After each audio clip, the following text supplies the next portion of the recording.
এবং শুভেচ্ছা নিন লাইভ থেকে।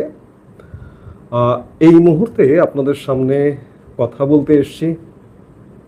মুখোশ উন্মোচন, বেরিয়ে আসছে থলের বিড়াল। প্রসঙ্গটি কি কারণে আপনারা নিশ্চয়ই বুঝতেই পারছেন। প্রসঙ্গটি হচ্ছে আজকে রংপুর জেলা স্কুল মাঠে জামাতে ইসলামী বাংলাদেশের একটি সমাবেশ ছিল। সেই সমাবেশের আগেও বা পরেও জামাতের আমির কিছু কথা বলেছেন। সেই প্রসঙ্গটি নিয়েই আমি আপনাদের সামনে কথা বলতে এসেছি। জামাতের আমির আজকের সমাবেশ থেকে বলেছেন যে সারা বাংলাদেশকে পাটগ্রাম বানিয়ে ফেলেছে একদল লোক। পাটগ্রামে কি হয়েছে দেশবাসী দেখেছে। এই অবস্থায় সুষ্ঠু নির্বাচন কল্পনাও করা যায় না। সুষ্ঠু নির্বাচনের জন্য কতগুলো মৌলিক সংস্কার প্রয়োজন। আমরা মৌলিক সংস্কারও আদায় করে ছাড়ব, সুষ্ঠু নির্বাচনও আদায় করে ছাড়ব। কেউ যদি ফ্যাসিবাদী আমলের মতো নির্বাচন করতে চান, এটা দুঃস্বপ্নে রূপান্তরিত করব। জামাতের আমিরের এই কথার প্রেক্ষিতে মনে হলো যেন তারা রেডি ছিলেন। তাদের বক্তব্য রেডি ছিল যে তারা এমন একটি কাণ্ড ঘটাবেন। পাটগ্রামের উদাহরণ দিচ্ছেন তিনি। পাটগ্রামের উদাহরণ এজন্য দিচ্ছেন যে পাটগ্রামে গত বুধবার পাটগ্রাম থানায় হামলা চালিয়ে বিএনপির নেতাকর্মী আসামি ছিনতাই করে নিয়ে গেছে এবং আজকে ভোরের দিকে বিএনপি নেতাকর্মী, সেখানকার স্থানীয় নেতাকর্মী গ্রেপ্তারও হয়েছে। সেই উদাহরণটি টেনেছেন জামাতের আমির শফিকুর রহমান। আমি ধরে নিলাম যে বিএনপি সারা বাংলাদেশে মব সৃষ্টি করে যাচ্ছে। আজকে চট্টগ্রাম বিশ্ববিদ্যালয়ে কে ঘটিয়েছে মব? চট্টগ্রাম বিশ্ববিদ্যালয়ে একজন শিক্ষকের পদোন্নতির ভাইবা ছিল। সেই ভাইবাতে মব সৃষ্টির প্রধান হোতা জামাতের ছাত্র সংগঠন চট্টগ্রাম বিশ্ববিদ্যালয় ছাত্র শিবির। আজকে যদি জামাতের আমির বলেন শুধু বিএনপি ঘটাচ্ছে মব, জামাত ঘটাচ্ছে না, জামাতও ঘটাচ্ছে, এনসিপি ঘটাচ্ছে, বৈষম্য বিরোধী ছাত্র আন্দোলন ঘটাচ্ছে। এই মব ঘটানোটার উদ্দেশ্যটা কি? এই মব ঘটানোর উদ্দেশ্যটা হচ্ছে যে সারা বাংলাদেশে একটা তাণ্ডব বজায় রাখা, তাণ্ডব জারি রাখা, আগামী কয়েক বছর অন্ততপক্ষে তাণ্ডব জারি রাখা, যেন এই তাণ্ডবের অজুহাতে বাংলাদেশে খুব সহসা যেন নির্বাচনটি না হয়। কারণ জামাত নির্বাচন না চাওয়ার প্রধান যে কয়টি রাজনৈতিক দলের আছে তার মধ্যে প্রধান দল হচ্ছে জামাতের একটা অজুহাত দরকার, বড় ধরনের অজুহাত দরকার। সেই অজুহাতটাই হচ্ছে এই মব। এটা সত্য কথা যে এই যে মবের যে কালচার চলছে সারা বাংলাদেশে, মব ভায়োলেন্স চলছে। এই মব ভায়োলেন্সের মধ্যে নির্বাচন তো একটি বিশাল ব্যাপার, একটা বিশাল আয়োজনের ব্যাপার। মব ভায়োলেন্স করে তো নির্বাচনের ফল উল্টে দেওয়া হবে। কাজে এই অবস্থা যদি থাকে তাহলে তো নির্বাচন হবার বা নির্বাচন করবার বাস্তবতা নেই এটি। কিন্তু এই মব ভায়োলেন্সটা করছেন তো আপনারা কেন করছেন? যে আপনারা সহসা বাংলাদেশে নির্বাচন হতে দেবেন না তাই? নগদ উদাহরণ আছে। আজকের ঘটনা, চট্টগ্রাম বিশ্ববিদ্যালয়ে জামাতের ছাত্র সংগঠন ছাত্র শিবির মব সৃষ্টি করে শিক্ষকের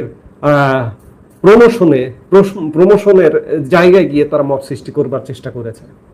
অর্থাৎ মব সৃষ্টিকারী দল হচ্ছেন আপনারাই, এবং আপনারাই বলছেন নির্বাচন। কিসের নির্বাচন?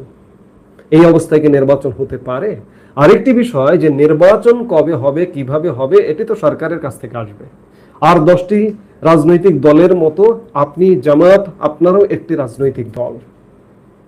তো কাজেই বাংলাদেশের মানুষের এটি একটু বুঝতে হবে যে জামাত কেন বলছে যে নির্বাচন হবে না। আসলে দেশটা চালাচ্ছে জামাত। ডক্টর ইউনূস ক্ষমতার শীর্ষে বসে আছে, কিন্তু পেছন থেকে সব কলকাঠি নাড়ছে জামাত। বিএনপি এই কলকাঠি নাড়তে পারছে না, এবং এই কারণে শুধুমাত্র জামাত খুব সহসা নির্বাচন চায় না। আরেকটি কারণ, জামাত ইতিমধ্যে বুঝে গেছে যে এই মুহূর্তে যদি নির্বাচন হয় মানুষের মন জয় তারা করতে পারেনি। জামাত ততক্ষণ পর্যন্ত নির্বাচন চাইবে না যে যতক্ষণ পর্যন্ত মানুষের মন জয় না করে নির্বাচিত হবার পরিবেশ না তৈরি হয় ততক্ষণ পর্যন্ত নির্বাচন চাইবে না। এতে যদি আগামী 5 বছরও লেগে যায়, যাক, তাতে কিচ্ছু যায় আসে না। জামাত তো আসলে বরাবরই নির্বাচন চায় না, এবং নির্বাচন এই মুহূর্তে যদি নির্বাচন হয়, তাহলে জামাত আজকে যে কর্তৃত্ব, যে ক্ষমতা ভোগ করছে, এটি হারিয়ে যাবে। কারণ নির্বাচিত হয়ে জামাতের যে ভোটের শতাংশ, যে ভোটের পার্সেন্টেজ, সেটি দিয়ে নির্বাচিত হয়ে ক্ষমতার কেন্দ্রে আসাটা জামাতের জন্য অসম্ভব ব্যাপার। তো ক্ষমতা নির্বাচন করে যদি ক্ষমতার কেন্দ্রে না আসা যায়, নির্বাচন না করে যদি ক্ষমতার কেন্দ্রে থাকা যায়, তাহলে সেই তো ভালো। জামাত সেই ভালোটাকে বেছে নিয়েছে। দেখুন, বিএনপি বাংলাদেশের আরেকটি প্রধান, আওয়ামী লীগ এবং বিএনপি দুটো প্রধান রাজনৈতিক দলের একটি প্রধান রাজনৈতিক দল বিএনপি। আওয়ামী লীগ এই মুহূর্তে নেই। আওয়ামী লীগ যখন নেই যে মুহূর্তে, সেই মুহূর্তে মূল পাওয়ারফুল দল হিসেবে বিএনপি থাকার কথা, কিন্তু আসলে বিএনপি নেই। জামাত প্রশাসনের শীর্ষ জায়গা থেকে শুরু করে সব জায়গায় প্রভাব বিস্তার করেছে। শিক্ষা প্রতিষ্ঠান থেকে, শিক্ষা প্রতিষ্ঠানের ভাইস চ্যান্সেলর গুলো থেকে শুরু করে সব জায়গায় কোথায় কোথায় প্রভাব বিস্তার করেছে আপনি চিন্তা করুন। যে গত 11 মাসে আপনি কি বিএনপি নেতৃবৃন্দের ক্যান্টনমেন্টে গিয়ে সেনা প্রধানের সাথে বৈঠক করার কথা শুনেছেন?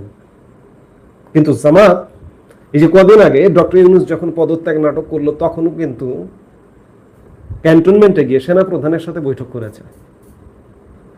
জামাতের প্রভাবটা কেমন আপনি চিন্তা করুন, যে নির্বাচিত হয়ে ক্ষমতায় না গিয়েও ক্ষমতা ভোগ করছে। এই কারণে জামাত নির্বাচন দিয়ে ক্ষমতায় আসবার পরিস্থিতি নেই বলে নির্বাচন দেওয়া বা নির্বাচন দেওয়ার পক্ষে নয়। নানা রকম অজুহাত খুঁজছে জামাত, যে যাতে নির্বাচনটি বিলম্বিত হয় এবং তারা একটা প্রস্তুতি নেবার সময় পায়, সেটি 5 বছর হোক। আর বোকা বিএনপি কি করছে দেখুন, যে লন্ডন বৈঠক হয়ে গেছে, প্রধান উপদেষ্টা ডক্টর মোহাম্মদ ইউনূস বলেছেন যে রোজার আগে নির্বাচন হবে, বিএনপি বগল বাজিয়ে ঘুরে বেড়াচ্ছে। আমরা বিএনপিকে স্বাধীনতার পক্ষের দল হিসেবেই এখনো পর্যন্ত কাউন্ট করতে চাই। কারণ বিএনপি বাংলাদেশ জাতীয়তাবাদী দল, বিএনপি একজন সেক্টর কমান্ডারের হাতে, একজন বীর মুক্তিযোদ্ধা, একজন বীর উত্তম খেতাবপ্রাপ্ত, জিয়াউর রহমান বীর উত্তম খেতাবপ্রাপ্ত, তার হাত দিয়ে বিএনপি গড়া। সেই জায়গায় মুক্তিযুদ্ধের পক্ষে, স্বাধীনতার পক্ষে বিএনপির যে ভূমিকা পালন করার কথা আজকের এই অচল অবস্থায়, আমরা সেই জায়গায় বিএনপির উপস্থিতি শূন্য দেখছি। যার দরুন জামাতের মতো স্বাধীনতা বিরোধী, মুক্তিযুদ্ধ বিরোধী একটি রাজনৈতিক দল বিএনপিকে ছড়ি ঘোরাচ্ছে। আজকেও যদি বিএনপি এটি না বোঝে, তাহলে বিএনপির হিসেব বিএনপিকেই করে নিতে হবে। বাংলাদেশের মানুষ কিন্তু হিসেব করতে ভুলবে না। আজকে এই অবস্থায় যদি অবস্থাটা এমন হয়ে দাঁড়িয়েছে, বাংলাদেশের মানুষ এখনো মাঠে নামছে না, মাঠে নামবে, শীঘ্রই মাঠে নামবে, মাঠে নামতে হবে। কারণ জামাত যে অবস্থাটা করছে, আজকে যদি জামাত বাংলাদেশকে পূর্ব পাকিস্তান ঘোষণা করে, 1971 সালের প্রতিশোধ নেবার জন্য পূর্ব পাকিস্তান ভাঙবার বিরোধিতা করেছে জামাত। সেই বিরোধিতার জায়গায় আজকে যদি জামাত আগামীকালকে থেকে বলে যে না, বাংলাদেশ নেই, পাকিস্তানের অংশ পূর্ব পাকিস্তান, কিন্তু 1 সপ্তাহ পর থেকে এটি পূর্ব পাকিস্তান হয়ে যাবে, তবুও বিএনপির অবস্থাটা মনে হচ্ছে যে বিএনপি প্রতিবাদ করবে কিনা। কিংবা সাধারণ মানুষ তো আসলে নেতৃত্ব দেয় না, নেতৃত্ব তো দেয় রাজনৈতিক দল। বিএনপির ভূমিকাটা সেই জায়গাটায় একদম শূন্য। এদিন বিএনপি হয়তো ভূমিকা পালন করতে পারবে না, বিএনপির হিসাব বিএনপি বুঝে নিতে হবে, এবং বিএনপির দায় বাড়ছে, দেনা বাড়ছে। মুক্তিযুদ্ধ তাদের দলের সাথে, তাদের সংগঠনের সাথে, তাদের প্রতিষ্ঠাতার সাথে, এবং বহু মুক্তিযোদ্ধা বিএনপিতে আছে এখনো পর্যন্ত। তারা যদি এই অবস্থা থেকে উত্তরণ না ঘটাতে পারে, স্বাধীনতা বিরোধী শক্তির হাতেই যদি মূল নেতৃত্ব থাকে, বিএনপিকে কিন্তু চরম মাসুল দিতে হবে। এবং এই অবস্থা থেকে ঘুরে দাঁড়াতেই হবে। 1971 সালে পাকিস্তানের মতো পরাক্রমশালী সেনাবাহিনীর সাথে যুদ্ধ করে বাংলাদেশ কিন্তু স্বাধীন হয়েছিল। আজকে যদি সেই স্বাধীনতা হরণ করবার প্রচেষ্টা হয় জামাত কর্তৃক, জামাতি ষড়যন্ত্রে, এটি কিন্তু চুপ থাকবে না মানুষ। মানুষ বেরিয়ে আসবেই, মাস্ট। জামাত এটা বুঝতে পারছে কিনা, জামাতও এখন ক্ষমতার অংশীদার। মুক্তিযুদ্ধ নিয়ে কোনো আপোষ করলে মানুষ কিন্তু ছেড়ে দেবে না। আজকে জামাতের চাওয়া উচিত দ্রুত নির্বাচন। এই যে মবের কথা বলছে জামাত, মবের কারণে কেন নির্বাচন হবে কেন বলছে? মব কন্ট্রোল করতে পারছেন না ডক্টর ইউনূসের সরকার। জামাত আপনারা মব করেন না, ধরে নিলাম আপনারা করেন না, কিন্তু আজকেও চট্টগ্রাম বিশ্ববিদ্যালয়ে মব করেছেন, আপনাদের ছাত্র শিবির করেছেন। আপনাদের যদি সৎ সাহস থাকে তাহলে নির্বাচন চান জোরালো ভাবে সরকারের কাছে, নির্বাচন চেয়ে নির্বাচিত হয়ে এই মব দমন করুন। বিএনপি মব করছে, বিএনপিকে দমন করুন। এনসিপি মব করছে, এনসিপিকে দমন করুন। কিন্তু সেই সৎ সাহস আপনাদের নেই। অর্থাৎ জামাতের দুর্বিসন্ধি পরিকল্পনা দিয়ে ভরা। জামাত এই নির্বাচন ছাড়া ক্ষমতাটাকে এনজয় করতে চায় এবং নির্বাচনটাকে ডিলে করতে চায় যে কোনো অজুহাতে, একের পর এক অজুহাত খুঁজে, সংস্কার ইত্যাদি বিভিন্ন কিছু খুঁজে। এই যে মব হচ্ছে, সংস্কার হচ্ছে না, বিচার হচ্ছে না, এসব নানা রকম অজুহাত খুঁজে জামাত নির্বাচনটাকে বিলম্বিত করতে চায়। অথচ দেখুন, এই জামাতকে 5 আগস্ট 2024-এর পরে জামাতের আমিরের বক্তব্য শুনে সেই সময় তাৎক্ষণিক মনে হয়েছিল, দেশের মানুষও বিভ্রান্ত হয়েছিল, ভেবেছিল যে না, জামাত হয়তো আগের ভূমিকা থেকে বেরিয়ে আসবে, জামাত হয়তো ইতিবাচক রাজনীতি করবে। কিন্তু কয়েক মাস যেতে না যেতেই থলের বেড়াল বেরিয়ে এসছে, মুখোশ উন্মোচিত হয়েছে এবং আজকে জামাত আমিরের বক্তব্যে এটি স্পষ্ট যে জামাত খুব সহসা নির্বাচন চায় না। আগামী 5-10 বছরেও জামাত নির্বাচন চায় না, এই মনোভাবটি পরিষ্কার হয়ে গেছে। কারণ বাংলাদেশের মানুষ অন্ততপক্ষে ভুল করবে না। বাংলাদেশের মানুষ বুঝে গেছে যে এই স্বাধীনতা বিরোধী জামাতকে যদি ক্ষমতার মসনদে পাঠানো হয়, বাংলাদেশ পূর্ব পাকিস্তানও হয়ে যেতে পারে, বাংলাদেশের পতাকা পাল্টে যেতে পারে, বাংলাদেশের জাতীয় সঙ্গীত পাল্টে যেতে পারে। কাজেই আজকে সময় এসেছে, আমি একটু আগে বললাম যে বিএনপি কি করবে, বিএনপির হিসাব বিএনপিকেই বুঝে নিতে হবে। বিএনপি থাকবে নাকি স্বাধীনতা মুক্তিযুদ্ধের প্রশ্নে এই জায়গায় যদি আপোষ করে বিএনপিরই অস্তিত্ব বিলীন হয়ে যাবে কিনা, সেই হিসাবটা বিএনপিরই বুঝে নিতে হবে। আজকে সময় এসেছে তাদের বাংলাদেশপন্থী, বাংলাদেশের পক্ষের মানুষদের ঐক্যবদ্ধ হওয়া এবং ঐক্যবদ্ধ হয়ে আজকে বাংলাদেশে যে পরিস্থিতি চলছে, অত্যন্ত দুর্বল সরকার। আমি বারবার বিভিন্ন ভিডিওতে বলি, অত্যন্ত একটি দুর্বল সরকার। এই সরকারের ব্যাকআপ হিসেবে আছে জামাত। যত ব্যাকআপ থাকুক না কেন, স্বাধীনতা মুক্তিযুদ্ধের প্রশ্নে কোনো আপোষ নেই। জামাতের মতো দলকে বাংলাদেশের রাষ্ট্র ক্ষমতায়, জামাতের মতো দলের গাড়িতে জাতীয় পতাকা, আবার 2001 সালের নির্বাচনে বিজয়ী হয়ে গাড়িতে জাতীয় পতাকা উঠেছিল। আজকে বাংলাদেশের স্বাধীনতা মুক্তিকামী মানুষের এই ভাবনাটা ভাবতে হবে। জুলাই আগস্টে যদি কেউ ভুলও করে থাকেন, ভুল করলে ক্ষমা হয়। যদি ভুল করে থাকেন এবং যারা স্বাধীনতাকামী মুক্তিকামী, যারা বুঝতে পেরেছিলেন জুলাই আন্দোলনের জুলাই সহিংসতাটি একটি ভুল ছিল, তারাও যারা ভুল বুঝতে পারে তাদের প্রতি চড়াও হবেন না, দয়া করে তাদেরকেও বুকে টেনে নেবেন। তাদেরকে বুকে টেনে নিয়ে আমাদের একটা ঐক্যবদ্ধ বাংলাদেশ চাইতে হবে, গড়তে হবে।